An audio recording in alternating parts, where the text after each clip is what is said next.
Hello tout le monde, everybody, comment allez-vous bien? Aujourd'hui c'est une journée un peu spéciale, en tout cas c'est une vidéo un peu spéciale. Souvenez-vous, il y a un peu plus d'un an, je vous avais filmé, je vous avais partagé une vidéo qui était d'ailleurs intitulée «Pourquoi je suis fâchée sur Cricut».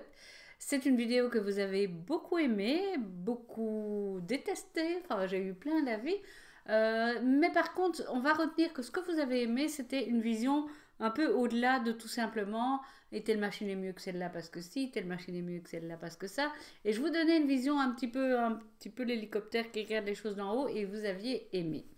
Euh, Après, bon, chacun son avis, chacun sa façon de voir les choses. Alors, je me suis remise en contexte. Alors, le fond n'est pas exactement le même parce que les meubles ont changé chez moi.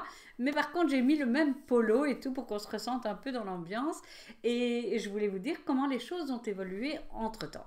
Alors, la toute première chose, je crois, ça a été que j'ai été interpellée par le nombre de personnes qui ont visionné cette vidéo, le nombre de personnes qui m'ont envoyé des messages positifs, mais quelque part, c'est un peu normal qu'on m'envoie des messages positifs. J'ai eu très peu de colère, j'ai eu des réactions assez vives, mais pas vraiment des colères ou des gens qui se fâchaient, parce que je pense que vous aviez compris vers quoi je m'en allais et ce en quoi je vous remercie. Vous êtes vraiment une super communauté et j'arrêterai pas de le dire et de le répéter. Et puis, il se fait qu'il y a quelques jours, j'ai reçu deux, trois messages un petit peu plus, un petit peu, un petit peu plus virulents, que ce soit un message privé ou sur la chaîne, en disant que j'étais trop dure, etc., etc. Bon, ben voilà, ben oui, ben on est là pour partager nos avis. Et puis j'ai été contactée par Daniel Moyano, qui est le directeur Cricut Europe du Sud, on va dire, pour faire court, parce que voilà, je ne connais pas tout son domaine d'activité, je sais simplement qu'il est responsable de Cricut Europe, en tout cas une partie, et la partie qui nous concerne, on va dire. Voilà, Daniel ne m'en veut pas, j'aurais dû te poser plus de questions. Donc Daniel m'a téléphoné, il m'a demandé si on pouvait avoir un petit entretien, évidemment avec le Covid, bah, c'est téléphonique, et me disant que pas du tout qu'il allait essayer de me convaincre, mais il était plutôt intrigué par mes réactions. Bon, alors, on a eu un entretien qui a duré un peu plus d'une heure, que j'ai trouvé intéressant, questionnant et qui confirmait des choses que je pensais, mais en même temps qui m'oblige aujourd'hui à prendre la parole et à vous dire, eh bien voilà, c'est un peu, comme qui dirait, un droit de réponse de Cricut. Et j'ai envie de dire, ben merci, parce que Silhouette ne m'a jamais fait ce genre de choses, mais ça, on y reviendra. Merci de m'avoir interpellée aussi. Donc, moi, j'aime bien quand on discute, quand on confronte les idées. Et vous me connaissez, ceux et celles qui me suivent depuis longtemps, vous savez que je suis quelqu'un de relativement entier, parfois peut-être un peu trop. Mais j'aime bien qu'on discute, qu'on argumente et qu'on se fasse un avis, chacun à soi, chacun décide ce qu'il pense avec ce qu'on donne comme information. Bref, je vais arrêter avec ça. Et je vous explique un petit peu comment s'est déroulé le coup de téléphone parce que hmm, ça, ça m'oblige à vous dire comment j'ai plus ou moins construit cette vidéo. Alors, vous savez comment ça se passe un coup de téléphone? On se présente l'un l'autre, on dit voilà, je suis machin, tu es machin, raconte-moi un peu qui tu es, raconte-moi un peu qui tu es. Comme ça, on sait dans quel jeu on joue, on sait d'où on vient, le parcours de chacun. J'ai bien aimé ça. Et puis, on a parlé de choses et d'autres, notamment des sujets qui fâchaient, évidemment, puisqu'on était un peu là pour ça. Et voilà, j'ai bien aimé cette partie-là. Et puis, je me suis dit, bon, alors, c'était très intense pendant plus d'une heure. Et je me dis, mais comment est-ce que je vais raconter ça? Parce que vous vous doutez bien que quand on a un échange téléphonique comme ça, qui est assez... C'est un peu une joute, pas une joute oratoire, parce qu'on n'était pas là en train de se dire, c'est lui qui va gagner, c'est moi qui vais perdre, ou l'inverse, on s'en fout. C'était plutôt, c'était chouette parce que les idées se bousculaient, mais donc on sautait un peu du coq à l'âne. Et au moment où j'ai pris mon stylo, juste après, en me disant, il faut que je mette de l'ordre dans tout ce qu'on a dit. Et donc j'ai commencé dans mon carnet. Et puis après, une fois que j'avais tout remis un petit peu comme ça, pas dans l'ordre parce qu'il n'y avait pas un ordre précis, mais un peu tous les sujets qui avaient été abordés. Je me suis dit, ah, comment je vais faire pour retracer ça, pour être juste et correct. Et puis je me suis dit, oh mince, c'est compliqué. Et puis j'ai commencé à faire, vous voyez, un genre de plan en me disant, je vais d'abord parler de ça, puis de ça. Parce que je trouve que quand on a un échange à deux, c'est vraiment important que chacun s'y retrouve et que je sois fidèle à ce que la personne m'a dit. Peu importe qui c'est, mais ah non, pas vraiment peu importe, ce serait vraiment un gros cornichon, j'en parlerai même pas. Mais bon, l'échange étant riche, je veux ne pas perdre la substance de ce qui s'est passé. Et puis j'ai commencé à faire un plan. Mais c'était compliqué, c'était compliqué. Alors, je me suis dit, mais voilà ce que je vais faire. Je vais mettre des phrases choc de notre discussion sur des petits papiers et je vais les piocher au hasard. Et puis comme j'étais occupée à préparer mes cours silhouettes sur les stylos, vous voyez, comment écrire avec la silhouette, je me suis dit, je vais faire d'une pierre deux coups, je vais mettre mes petites questions écrites au stylo, et comme ça, je fais un exercice en plus. Et au moment de les écrire et puis de les décoller de la page, je me dis, il y a quand même un ordre qu'il y a moyen de mettre. Donc voilà, j'ai préparé mon carnet avec toutes mes notes. Voilà. Et j'ai préparé toutes mes petites bandelettes ici avec les grands chapitres, je dirais, parce que j'ai pas d'autres mots. C'est pas vraiment des chapitres parce que vous allez voir que c'est compliqué d'ordonner un peu tout ça, d'en faire quelque chose de vraiment structuré parce que sinon ça deviendrait mathématique, politique et très peu humain. Et au final, l'échange était très humain. Donc, j'ai pas envie d'en faire un discours électoral ou quoi que ce soit. J'ai vraiment envie de vous dire, voilà un peu les sujets qui sont arrivés. Alors, une des premières choses, ah oui, je voudrais quand même dire, parce que ceux qui n'ont pas vu la première vidéo, d'ailleurs, je vous invite à aller la voir, comme ça vous verrez un peu en quoi celle-ci complète ou change des choses qui ont été dites dans la première vidéo.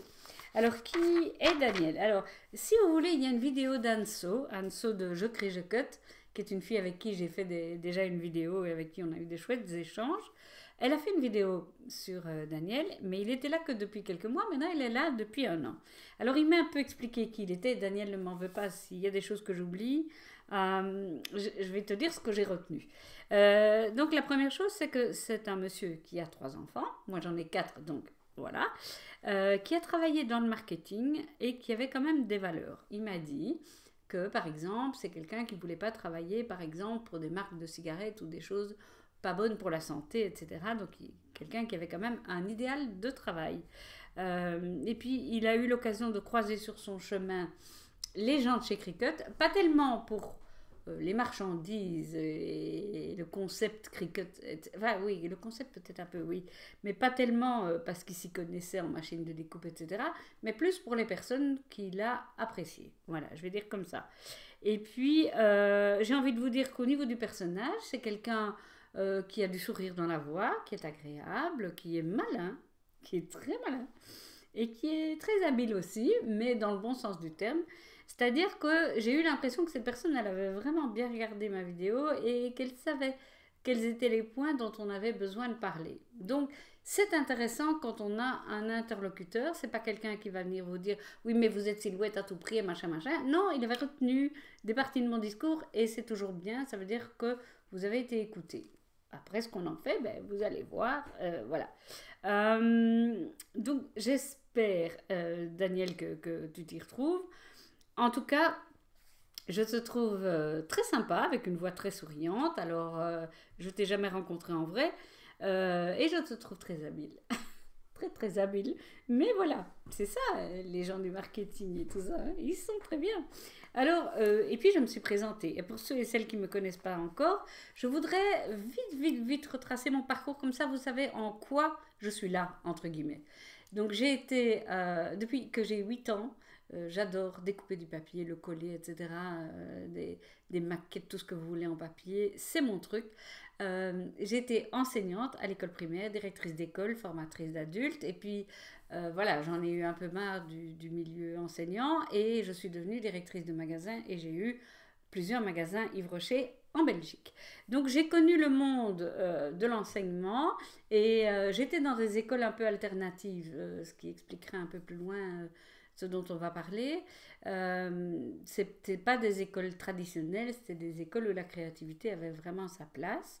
Et puis, j'en avais marre de la, comment je vais dire, pas des écoles dans lesquelles j'étais, mais d'une manière générale de l'enseignement, avec toutes ces lourdeurs et toutes ces choses appartenant au passé qui empêchaient d'avancer.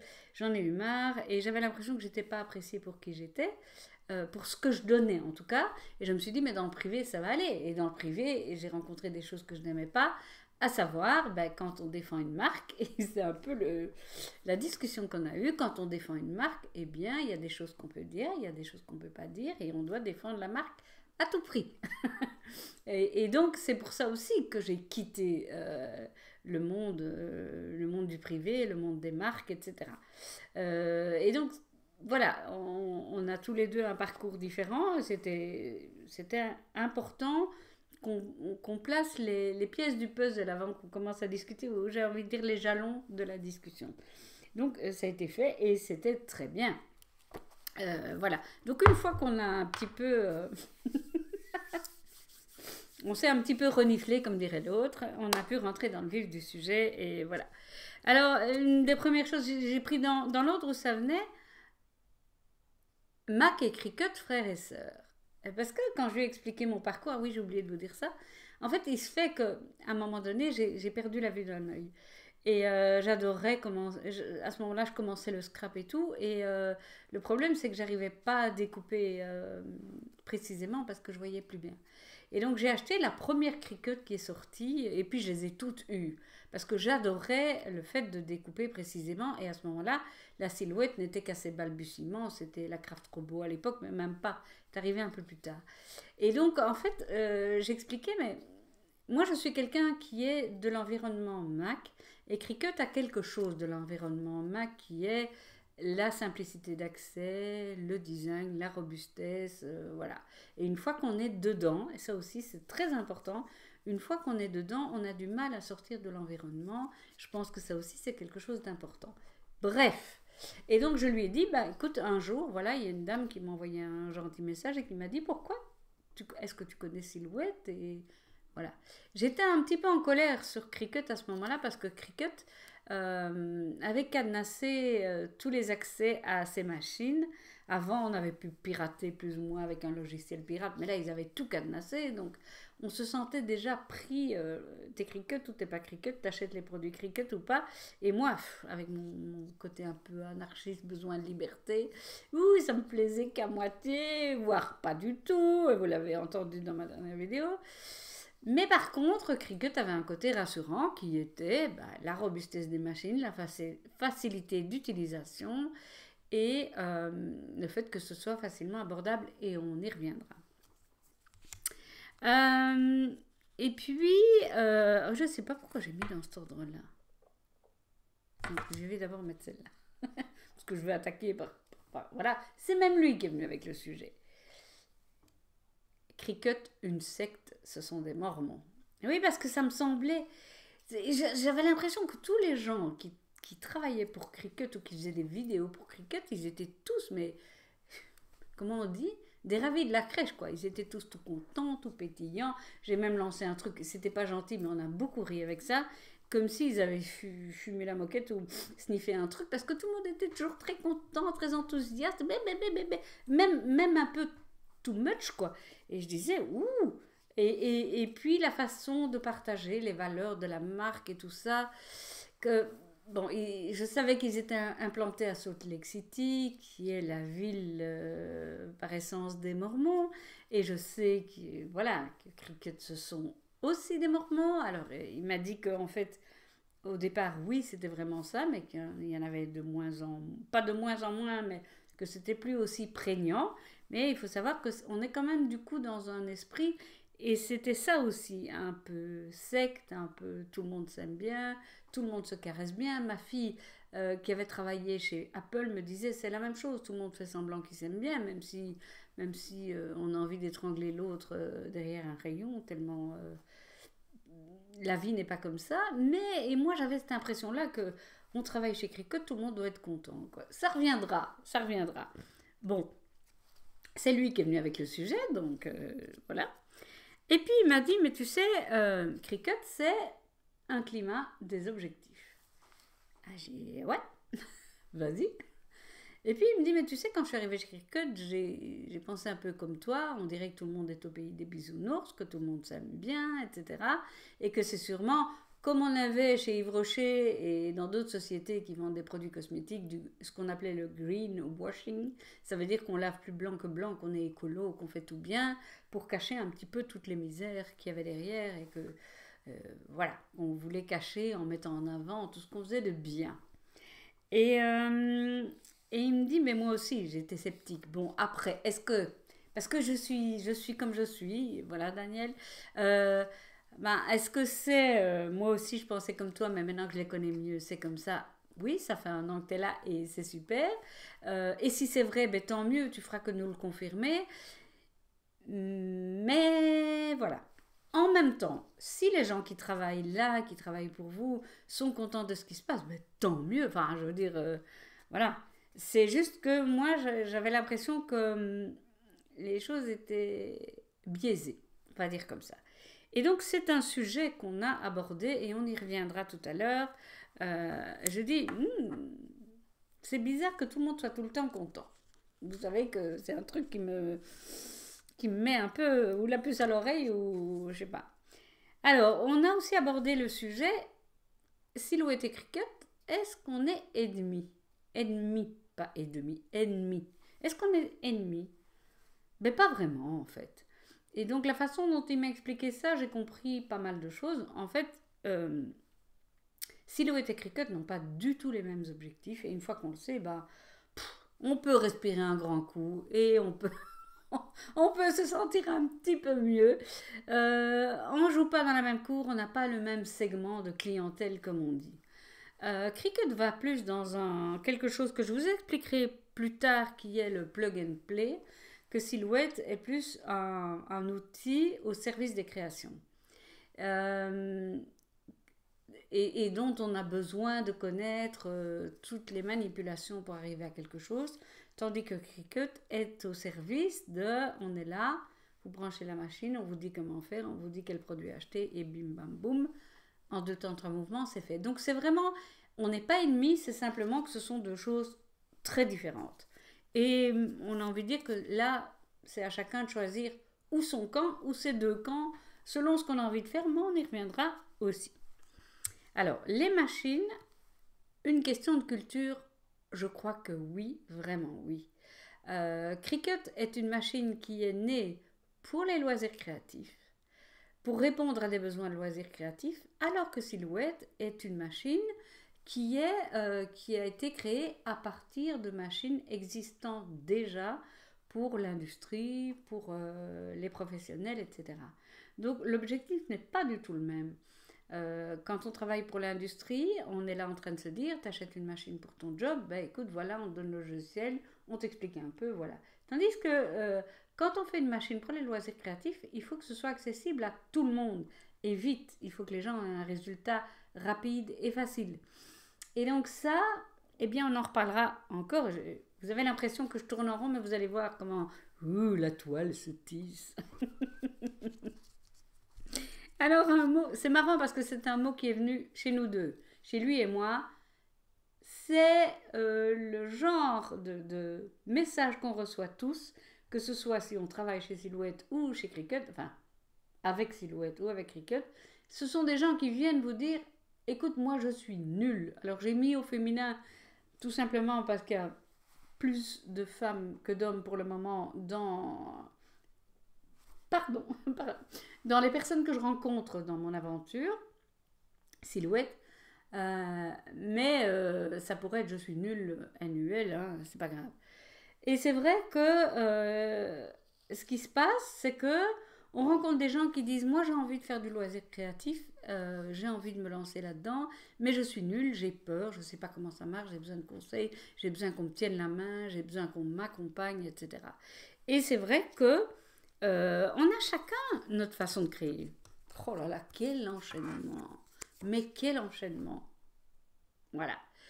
Ou bien, vous vous dites, moi j'ai vraiment envie de faire un truc, et c'est un exemple que Daniel me donnait, qui est peut-être plus prégnant aux États-Unis, j'en sais rien, on est toujours en train de réfléchir à ça, qui est soit je vraiment j'ai envie de créer vite fait quelque chose pour quelqu'un que j'aime, une carte, une boîte, un t-shirt, que sais-je, mais je m'y connais rien, j'ai pas envie de m'investir dans la démarche, j'ai juste envie d'avoir le matériel qu'il faut avec tous les, comment je vais dire, tous les consommables qui vont avec, que j'ai pas à réfléchir. Je fais mon truc, au moins c'est fait avec attention, c'est fait par moi-même, c'est pas un cadeau made in China acheté vite fait chez Action, c'est vraiment un truc que j'ai fait moi-même et j'y tiens et voilà. Ça, ben, on va dire que dans un premier temps et de base, on va dire que c'est plus les personnes Cricut et elles trouveront, ces personnes-là trouveront vraiment chez Cricut tout ça.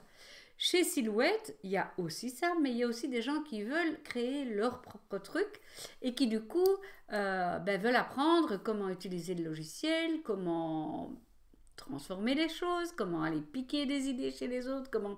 C'est très différent. C'est vraiment, c'est, on va dire, plus self-service, facile. Et je parle, attendez, hein, ne me faites pas dire ce que je n'ai pas dit.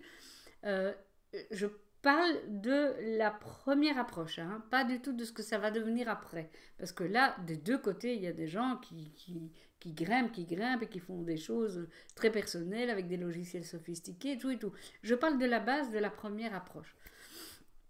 Il y a des gens qui n'iront jamais plus loin que ça et qui se contentent de ça, et tant mieux. Et il y a des gens qui veulent faire plus, plus, plus. Mais dans les deux cas, on a ce truc qui revient tout le temps, je suis nulle. Et donc, ce qui se passe, c'est que chez Cricut, ben, vous avez tout. Vous êtes pris par la main, vous avez tous les matériaux, et même, je dirais, cette histoire de matériaux, c'est vraiment, ce sont des matériaux qui font en sorte que si vous achetez tout Cricut, machine, matériaux, lame, tout ce que vous voulez, et que vous prenez leur motif, vous avez, comment dire, une garantie que vous allez réussir tout ce que vous entreprenez. Tandis que chez Silhouette, on vous lâche un peu dans la nature. Et soit vous avez envie d'aller plus loin, vous dites non, non, non, moi je veux faire ça tout seul, je veux tester les matériaux que je veux, vous êtes plutôt Indiana Jones, j'ai envie de dire.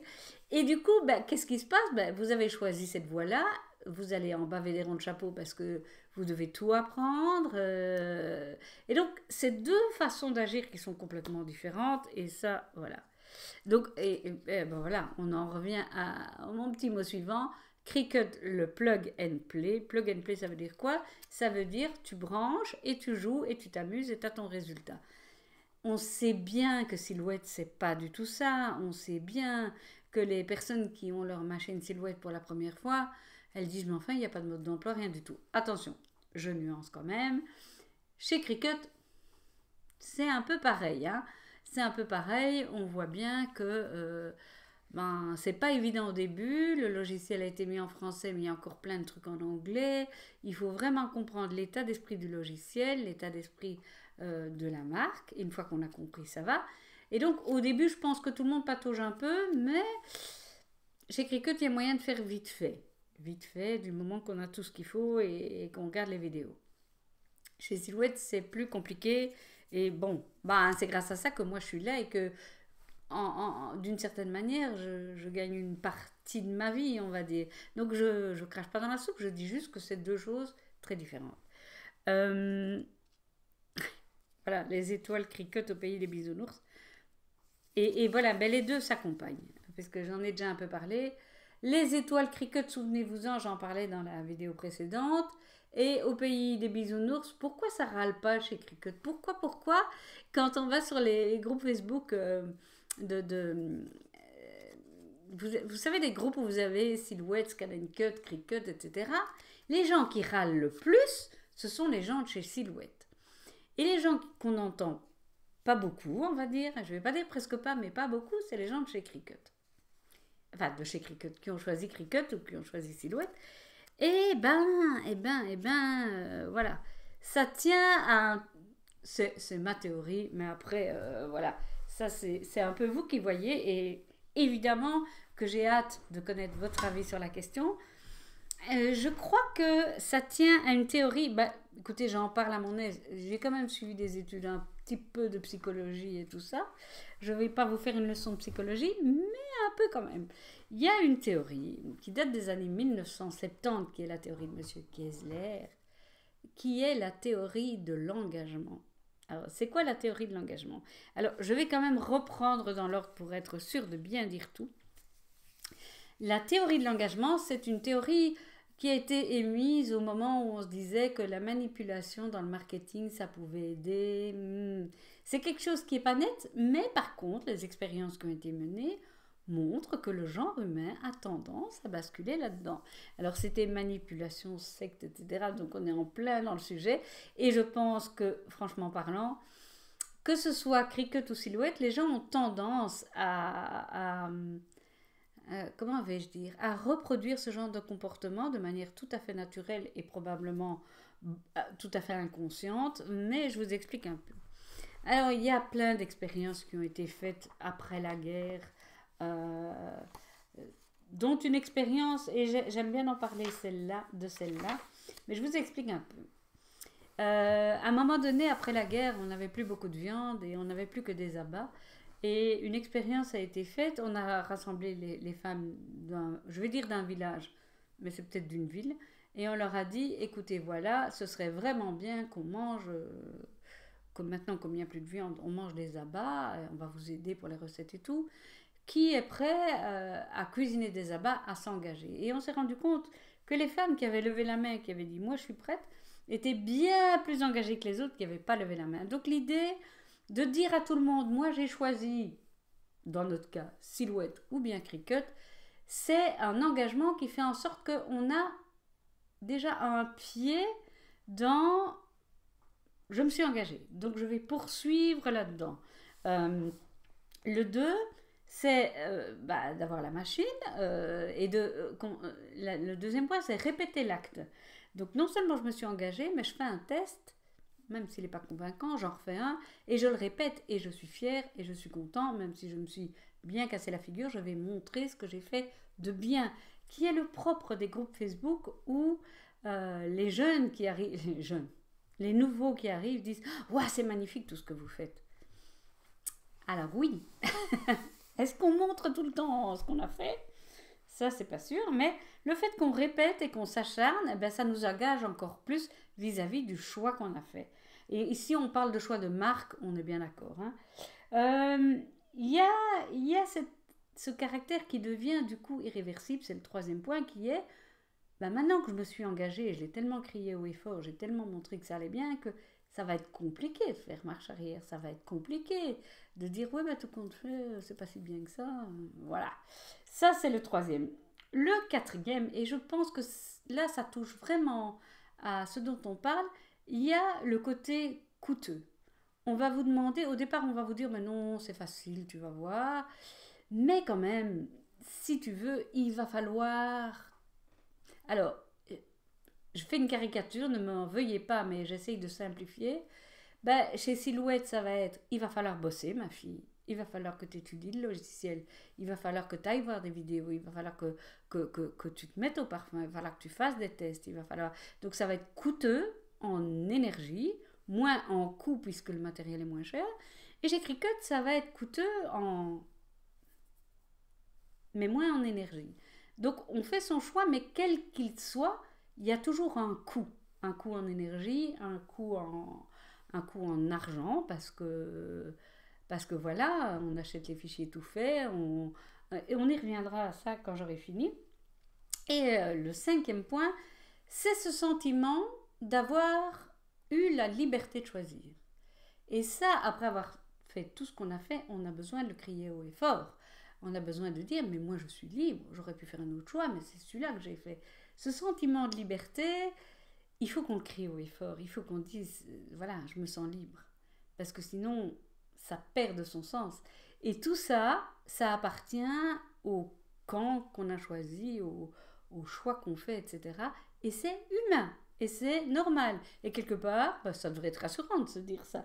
Donc j'avais vraiment envie de parler de ça parce que je trouve ça important. Et je fais une petite parenthèse avec ça. J'ai commencé la broderie machine pour ceux et celles qui me suivent sur les réseaux sociaux.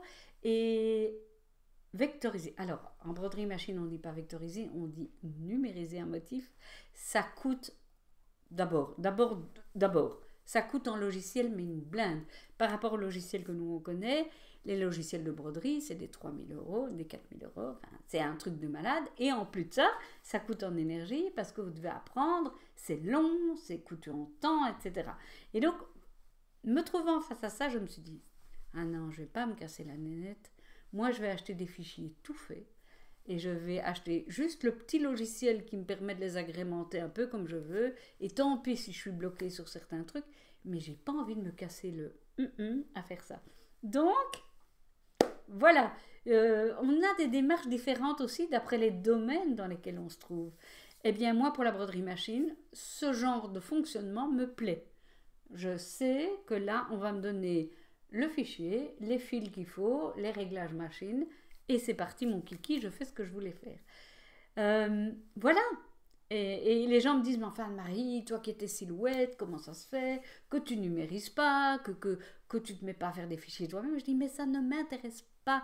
Pour moi, silhouette, c'est une passion, c'est vraiment un truc que j'ai envie de comprendre, j'ai envie de foncer.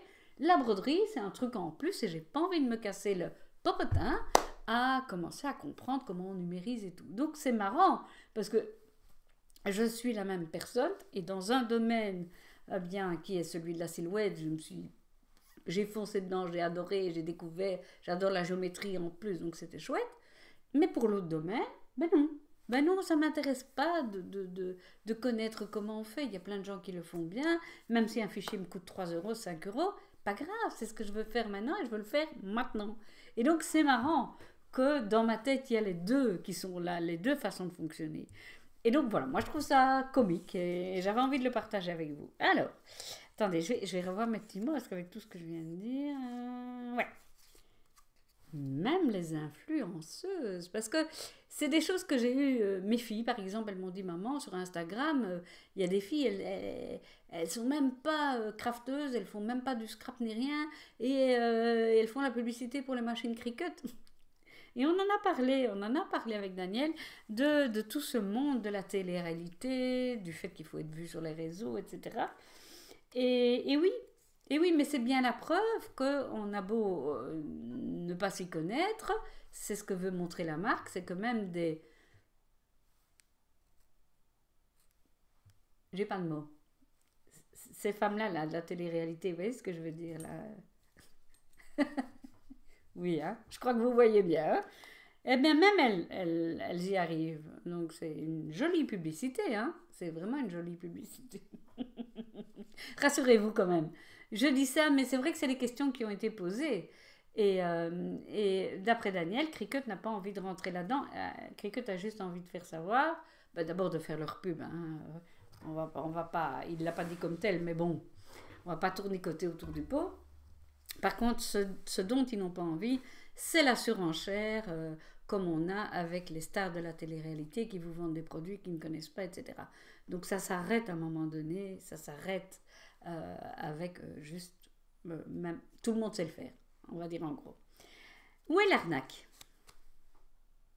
Ben, j'ai envie de dire, l'arnaque, vous la voyez où vous voulez.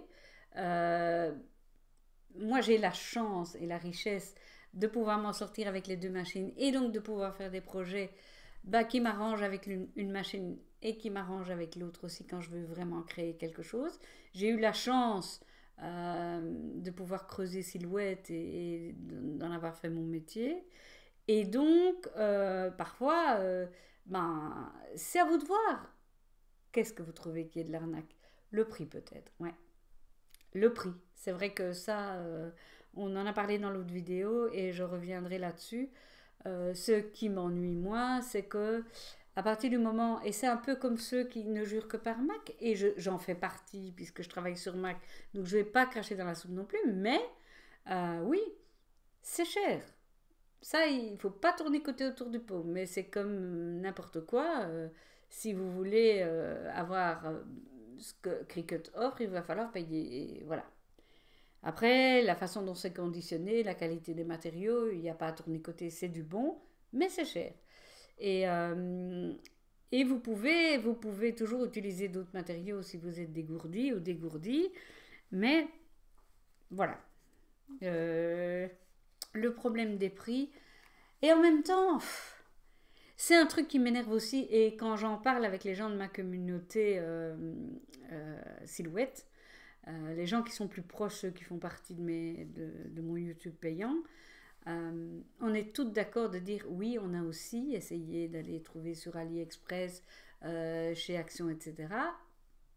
Et on se rend bien compte que dans le temps, ça ne dure pas, que c'est là à découper, etc., etc. Vous allez chez Cricut, vous payez cher, mais vous avez une garantie. C'est votre choix. Si vous trouvez quelque chose de vraiment bien ailleurs et que ça vous va et que ça vous convient, il n'y a pas d'arnaque alors. C'est vous qui voyez. Dans tous les cas, l'arnaque, elle est là où vous la mettez. Moi, je reste convaincue de tout ça parce que je suis saoulée des gens qui m'envoient des messages tous les jours en me disant je ne veux pas payer du flex cher, où puis-je acheter du flex pas cher et de qualité. Je réponds même plus parce que je suis désolée, à un moment donné, l'un va pas sans l'autre. Ou alors, faites vos expériences à vous, trouvez celui qui vous va. Parce que ça veut dire quoi de qualité? Si c'est quelqu'un qui achète un t-shirt à 2 francs 6 sous et qui va le mettre 3 fois et puis qui va le jeter, bah oui, autant mettre du flex de moindre qualité. Ça, c'est une question de point de vue et je rentrerai pas dans ce débat-là. Je dis juste que chacun fait comme il sent. Alors, qu'en pense Silhouette? Ben, j'en sais rien. En fait, j'en sais rien. Parce que j'ai travaillé un petit peu avec la Fourmi Créative et avec quelques revendeurs en Belgique et en France. Jamais on m'a demandé mon avis. Jamais on m'a dit c'est chouette ce que tu fais Anne-Marie, tiens, on va lancer un nouveau produit. Est-ce qu'on te l'envoie? Est-ce que tu le testes? Qu'est-ce que tu en penses? Ou même si tu l'as testé, qu'est-ce que tu en penses? Ton avis compte pour nous? Non, non, il y avait des magasins de loisirs créatifs où on mettait mes vidéos à la caisse pour distraire les gens. Personne ne m'a demandé mon avis, personne ne m'a donné aucune reconnaissance. Je suis saoulée de ça. J'ai même envoyé. Je me souviens qu'il y avait eu, je ne sais pas si vous vous en souvenez, hein, il y avait eu un rassemblement Silhouette à Haïti, je crois. Bref, non, je ne sais plus où. Je ne vais pas dire de bêtises. Et, euh, et les gens m'ont dit pourquoi tu n'y es pas? Mais je dis ben, je compte pas, moi, je compte pas pour eux. Ils s'en fichent, alors que si vous allez sur YouTube ou même Google et que vous tapez je sais pas moi, Silhouette en français, vous allez tomber sur moi.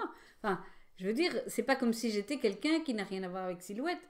Jamais, jamais, à part une pochette de floc ou quelques flex ou un petit truc comme ça, ou deux, trois lames, on m'a proposé de tester des produits, de donner mon avis, quoi que ce soit. On m'a même pas dit c'est chouette ce que tu fais pour Silhouette. Jamais. J'ai envoyé un mail, j'ai dit je comprends pas pourquoi Silhouette américaine ne s'intéresse pas aux Européens. Ah ben non. Non, même pas de réponse, même pas une réponse. Donc là, franchement, au niveau motivation, au niveau impression de faire partie de quelque chose de plus dynamique, où on est tiré vers le haut, où on nous montre les nouveaux produits, on demande notre avis, qu'est-ce que vous trouveriez qui serait bien, etc. C'est schnoll et variété, c'est nul. Enfin bon, j'aime pas ce mot-là, mais oui, c'est bulle, en tout cas, c'est bulle. Jamais je n'ai eu de retour de chez Silhouette, jamais, jamais. Or, bon, j'ai quand même 18 000 abonnés sur ma chaîne YouTube, ça commence à compter quand même. Et, et voilà, donc ce qu'en pense Silhouette, je n'en sais rien. Je ne sais pas. Je ne sais pas. À l'heure d'aujourd'hui, si je ne vous avais pas, vous, ma communauté, bah, je travaillerais toute seule dans mon coin en me disant, bon, je vais semer, on va voir où ça tombe. Alors, on ne dit pas qu'on fait des choses pour avoir la reconnaissance, mais on a envie de participer au mouvement quand même. On a envie de... Mais ne fût-ce que les gens me demandent, et ta communauté, qu'est-ce qu'elle en pense? Et ta communauté, qu'est-ce qu'elle aimerait bien quand tu les écoutes, quand tu partages avec eux? Ben, Silhouette, never, jamais, nada, rien du tout. Et donc oui, voilà, c'est comme ça. Et je termine avec ça. Ah, c'est long, hein, ça fait longtemps. Hein. Tu nous aides pas, Anne-Marie? Ben non. Ben non, je vous aide pas, je m'en rends compte. Quand même, je vous ai un peu aidé en vous donnant les orientations des deux marques et en vous disant, voilà, c'est à vous de voir ce que vous voulez. Ou bien vous aimez mieux la formule plug and play dont j'ai parlé, avec la garantie que ça va aller et que vous ne devez pas trop chipoter, ni trop vous y connaître en informatique. Et voilà, vous avez Cricut. Si maintenant vous voulez vous lancer à l'aventure, vous êtes plutôt quelqu'un d'aventurier et vous vous dites tant pis si je gaspille du papier, tant pis si ça va pas toujours, mais j'y vais. Voilà, voilà, c'est à vous de voir et je ne suis... c'est ce que je disais à Daniel, moi je ne suis pas quelqu'un qui est là pour dire je vais te donner tout ce qu'il faut pour... euh, je vais te donner le poisson, moi je suis là pour dire je vais t'apprendre à pêcher, c'est plutôt ça. En fait, c'est plutôt ça. Donc, eh bien voilà. Donc, et quel avenir, vous allez me dire? Eh bien, l'avenir, c'est celui-ci. C'est que du coup, en discutant avec Daniel, il m'a dit, bah, écoute, est-ce que ça te dit, enfin, on a fait un échange sur le sujet, que on t'envoie des produits et tu donnes ton avis. Je dis, oui, mais vous me connaissez. Vous avez vu les vidéos que j'ai faites, donc quand je donne mon avis, je donne mon avis. Et il me dit, bah, écoute, on aimerait bien, parce qu'en fait, il y a très peu de gens qui sont vraiment francs avec quand on parle de produits. Et je voudrais terminer sur ce petit éclairage qui est, vous savez, il y a pas mal, et j'aime bien Lindsay de Frugal Crafter. Si j'y pense, je mettrai ses coordonnées dans la barre d'infos, mais c'est en anglais. C'est une dame qui a une vision très analytique de tout ce qui se passe dans le monde du craft en général, que ce soit le dessin, le scrap, les bijoux, etc. Et elle disait un truc, elle a fait une vidéo sur le sujet l'autre jour, elle disait, ce qui est terrible, c'est que les gens qui reçoivent des choses de la part des marques sont parfois tellement gâtés qu'ils sont tellement contents d'avoir leur cadeau qu'ils n'osent pas vraiment donner leur avis en disant si je donne un avis négatif, on ne m'enverra plus mes cadeaux. C'est basique, vous allez me dire, c'est pas gentil. Je pense que c'est vrai. Je le dis de manière un peu brutale, mais je pense que c'est un peu vrai. Ça arrange tout le monde. Ça les arrange, les gens DDT, parce que forcément, euh, elles vont pouvoir dire à leurs copines, regardez ce que j'ai reçu de cette marque-là, c'est génial. Quelque part, oh, j'ai un nouveau du rouge à lèvres sur mes dents. Quelque part, c'est une reconnaissance de qui elles sont, puisque des marques importantes les ont appelées, et ça fait du bien à l'ego. On va dire comme c'est vrai. Et d'autre part, les marques leur disent, bah, écoutez, en plus de ça, on vous fera des cadeaux pour vos abonnés. Et donc, bah, forcément, on est tellement dans un climat de bienveillance et de cadeaux, etc. Ça plaît à tout le monde. Donc moi, j'ai bien dit à Daniel, je dis, écoute, tu m'envoies des trucs et moi, je serais ravie de les tester, mais j'aurais un avis sincère sur la question. Le jour où ils me disent, ben non, Anne-Marie, écoute, ça ne nous intéresse pas, ou plus, ben voilà, c'est tout. Ce sera comme ça, ce sera comme ça. Mais en tout cas, je vous tiens au courant de tout ce qui se passe. Ça a été très long cette vidéo, mais je trouvais que c'était important que je vous raconte un peu tout. Voilà, n'hésitez pas, évidemment, ce qui m'intéresse avant tout, c'est vos avis. Hein. Donc en dessous, n'hésitez pas à réagir, positif, négatif, peu importe. Peut-être qu'il y a des choses que j'ai pas bien expliquées, peut-être qu'il y a des choses que vous n'avez pas bien comprises ou que j'ai pas assez détaillées. N'hésitez pas, je ne changerai pas d'avis, je resterai toujours qui je suis. et franchement, je voulais juste mettre un bémol parce que je trouve qu'à partir du moment où on critique quelqu'un, ce quelqu'un a un droit de réponse et j'ai donné le droit de réponse à Cricut et je vous ai donné mon avis sur la question. Je vous embrasse, je vous dis à bientôt. Ayez toujours la pensée libre et n'hésitez pas à donner votre avis. À très bientôt.